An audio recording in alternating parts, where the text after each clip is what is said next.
Hello दोस्तों, मैं हरीशंकर आप लोगों का फिर से एक बार स्वागत करता हूं आपके अपने यूट्यूब चैनल कुलवंत स्टडी में।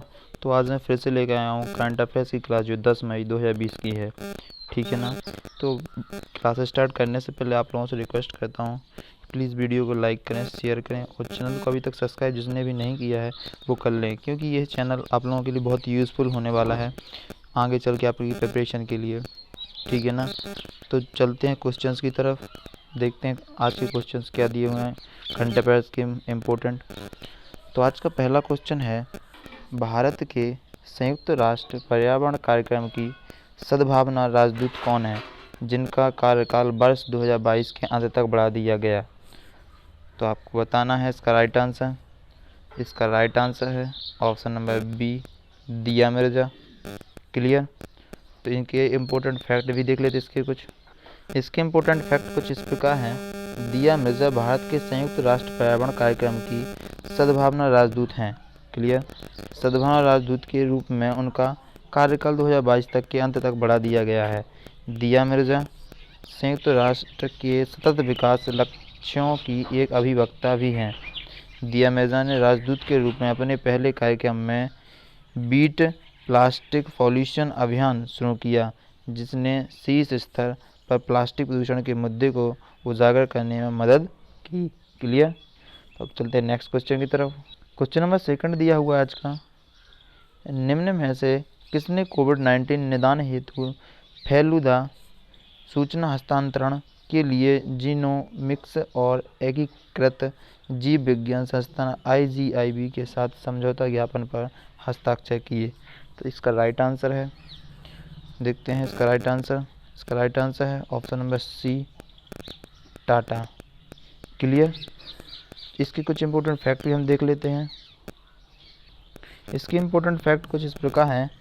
फेलुदा सूचना हस्तांतरण के लिए कोविड-19 के रैपिड डायग्नोसिस के लिए जीनोमिक्स और एकीकृत जीव विज्ञान संस्था IGIB वैज्ञानिक और औद्योगिकी अनुसंधान परिषद के तहत एक घटक कामकाज प्रयोगशाला टाटा सन्स के साथ एक समझौता ज्ञापन पर हस्ताक्षर किए गए हैं। समझौता ज्ञापन में कोविड-19 के परीक्षण की तैनाती के लिए ज्ञान हस्ताक्षर और किट के रूप में ज्ञान को मई के अंत में शुरू करना शामिल है। स्वदेशी वैज्ञानिक आविष्कार कोविड-19 के लिए फेलुदा कोविड-19 महामारी का मुकाबला करने के लिए डिज़ाइन किया गया है, जिसने देश को जकड़ लिया है और सामूहिक परीक्षण के लिए मुद्दे को संबोधित किया है। MOU के मुख्य लाभों में महंगी qPCR मशीनों पर समर्थन, उपयोग में आसानी और गैर निर्भरता शामिल है। क्लियर हुआ ना। तो अब चलते हैं नेक्स्ट क्वेश्चन की तरफ। क्वेश्चन नंबर सी तीसरा आपके सामने दिया हुआ है, भारत ने विदेशों में फंसे भारतीयों को निकालने हेतु कौन सा मिशन शुरू किया था। तो आपको इसका राइट आंसर बताना है। क्वेश्चन नंबर 3 का राइट आंसर है ऑप्शन नंबर सी, वंदे भारत मिशन। कौन सा? वंदे भारत मिशन। क्लियर है। अब इसके कुछ इंपॉर्टेंट फैक्ट भी देख लेते हैं हम। इसके इम्पोर्टेंट फैक्ट कुछ इस प्रकार है, भारत ने सबसे महत्वपूर्ण निकासी अभ्यास वंदे मिशन शुरू किया है, जिसके तहत सरकार द्वारा 7 मई 2020 से 13 मई 2020 तक 64 उड़ानों का संचालन किया जाएगा, ताकि कोरोना वायरस के कारण लॉकडाउन के बीच विदेशों में फंसे 14,800 भारतीय नागरिकों को सुरक्षित घर लाया जा सके। ऑपरेशन के दौरान फंसे हुए भारतीय नागरिकों को उन देशों में जहां तक कि वह निवासी हैं भारतीय दूतावास के संपर्क में रहने का आग्रह किया गया है। क्लियर हुआ। तो पढ़ते हैं नेक्स्ट क्वेश्चन की तरफ। क्वेश्चन नंबर 4 दिया हुआ आज का, इराक के नवनियुक्त प्रधानमंत्री का नाम बताइए। तो उनका नाम क्या है इराक के नवनियुक्त प्रधानमंत्री का? तो इसका right answer option number C, Mustafa al Kadhimi. क्या नाम है उसका? Mustafa al Kadhimi. क्लियर। इसके बारे में कुछ इंपॉर्टेंट फैक्ट भी देख लेते हैं। इम्पोर्टेंट फैक्ट कुछ इस प्रकार है, इराक के नए प्रधानमंत्री मुस्तफ़ा अल खदीमी हैं और उन्हें 6 महीने के गतिरोध के बाद इराक की संसद द्वारा नियुक्त किया गया है। वह एक पूर्व पत्रकार और एक खुफिया प्रमुख हैं जिन्होंने 2016 से इराकी राष्ट्रीय खुफिया सेवा का नेतृत्व किया था। यह नियुक्ति ईरान और संयुक्त राज्य अमेरिका दोनों के लिए स्वीकार्य है।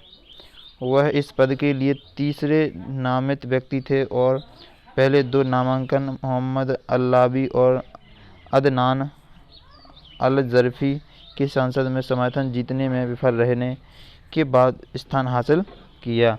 क्लियर हुआ। अब बढ़ते हैं नेक्स्ट क्वेश्चन की। क्वेश्चन नंबर 5 दिया हुआ आज का, किसने देखा अपना देश लोगो डिज़ाइन प्रतियोगिता को माई गोव प्लेटफॉर्म पर लॉन्च किया गया है। तो इसका राइट आंसर है ऑप्शन नंबर डी, पर्यटन मंत्रालय। किसने लोगो डिज़ाइन प्लेटफॉर्म पर लॉन्च किया? पर्यटन मंत्रालय। क्लियर। कुछ इंपॉर्टेंट फैक्ट देख लेते हैं इसके बारे में। इंपॉर्टेंट फैक्ट कुछ इस प्रकार है, पर्यटन मंत्रालय ने देखो अपना देश लोगो डिज़ाइन प्रतियोगिता को माई गोव प्लेटफॉर्म पर लॉन्च किया है। देश के नागरिकों से संरचनात्मक निविष्टियों के आधार पर देखो अपना देश का लोगो पर्यटन मंत्रालय भारत सरकार को अभियान के लिए एक विशिष्ट ब्रांड पहचान विकसित करने में मदद करेगा। यह पहल माननीय प्रधानमंत्री जी की अपील के अनुरूप है, जिसमें प्रत्येक नागरिक को घरेलू पर्यटन को बढ़ावा देने के लिए वर्ष 2022 तक कम से कम 15 स्थलों की यात्रा करने के लिए कहा गया है। इससे घरेलू पर्यटन को बढ़ावा मिलेगा और पर्यटकों की संख्या में वृद्धि होगी और स्थानीय अर्थव्यवस्था को विकसित करने में सहायता मिलेगी। क्लियर हुआ। तो बढ़ते हैं नेक्स्ट क्वेश्चन की तरफ, क्वेश्चन नंबर 6 की तरफ। क्वेश्चन नंबर 6 दिया हुआ है, विज्ञान और प्रौद्योगिकी विभाग DST द्वारा नैनो साइंस एंड टेक्नोलॉजी 2020 युवा कैरियर पुरस्कार से किस व्यक्ति को सम्मानित किया गया? तो आपको बताना किस व्यक्ति को सम्मानित किया गया। तो इसका राइट आंसर है option number A, Saurabh Lodha को। किसको? सौरभ लोढ़ा को सम्मानित किया गया। क्लियर। इसके कुछ इंपॉर्टेंट फैक्ट भी हम देख लेते हैं। इसके इंपॉर्टेंट फैक्ट कुछ इस प्रकार हैं, विज्ञान और प्रौद्योगिकी विभाग DST भारत सरकार ने IIT बॉम्बे के प्रोफेसर सौरभ लोढ़ा को नैनो विज्ञान और प्रौद्योगिकी 2020 में युवा कैरियर पुरस्कार से सम्मानित किया। उन्हें इस पुरस्कार से 2 आयामी वैन डेर वाल्स सामग्री के आधार पर सिलिकॉन और नैनो इलेक्ट्रॉनिक उपकरणों के अतीत में तर्कसंगत ट्रांजिस्टर प्रौद्योगिकियों के विकास में उनके अहम योगदान के लिए सम्मानित किया गया है। प्रोफेसर सौरभ लोढ़ा द्वारा नई सामग्री और प्रक्रिया को विकसित किया गया है जो ट्रांजिस्टर के दिल की थर्मल स्थिरता और विश्वसनीयता में सुधार कर सकता है।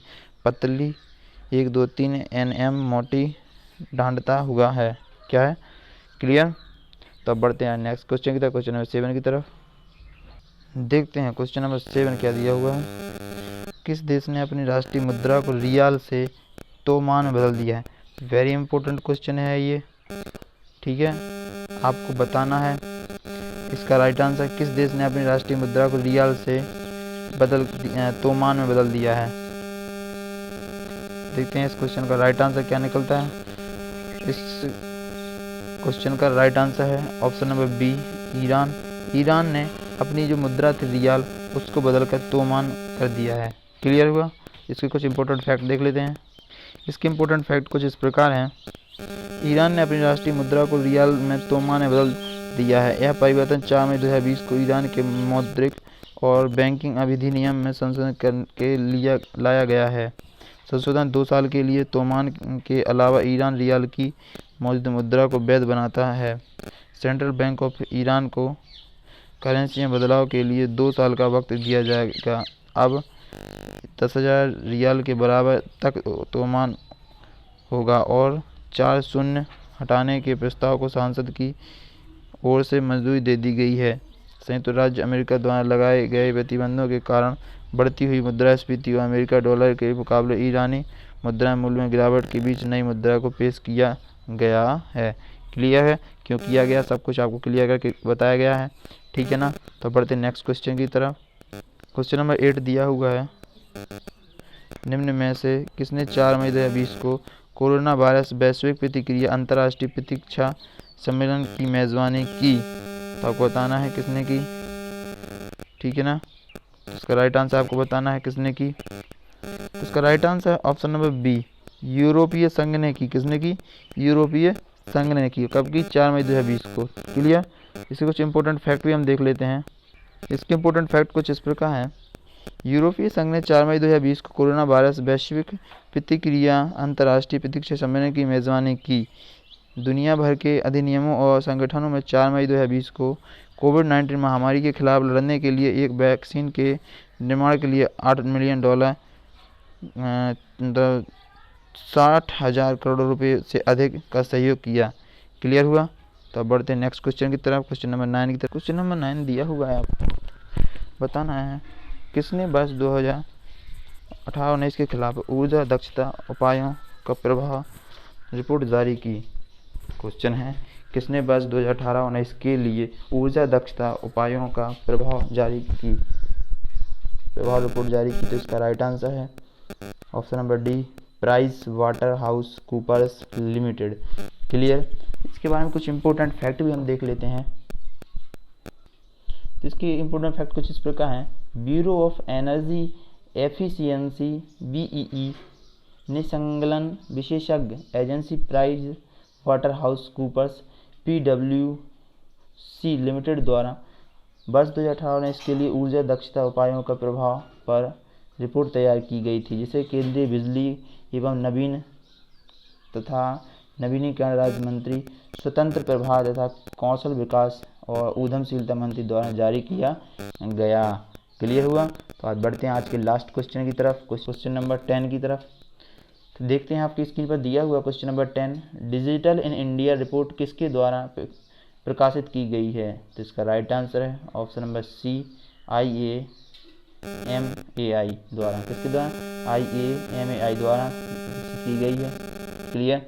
इसके इंपॉर्टेंट फैक्ट देख लेते हैं आज के लास्ट। इसके इंपॉर्टेंट फैक्ट कुछ इस प्रकार हैं। Digital in India report internet and mobile association of India IAMAI द्वारा प्रकाशित की गई है। रिपोर्ट के अनुसार ग्रामीण क्षेत्रों में इंटरनेट उपयोगकर्ताओं की संख्या पहली बार शहरी क्षेत्रों में उपयोगकर्ताओं की संख्या को पार कर गई। नवंबर 2019 में शहरी क्षेत्रों में 205 मिलियन सक्रिय उपयोगकर्ताओं थे और ग्रामीण क्षेत्रों में 227 मिलियन सक्रिय इंटरनेट उपयोगकर्ता थे, जो शहरी उपयोगकर्ताओं की तुलना में 10% अधिक हैं। सक्रिय इंटरनेट उपयोगकर्ताओं की कुल संख्या 504 मिलियन है। रिपोर्ट के अनुसार मार्च 2019 से दैनिक सक्रिय उपयोगकर्ताओं की संख्या में 30 मिलियन की वृद्धि हुई है।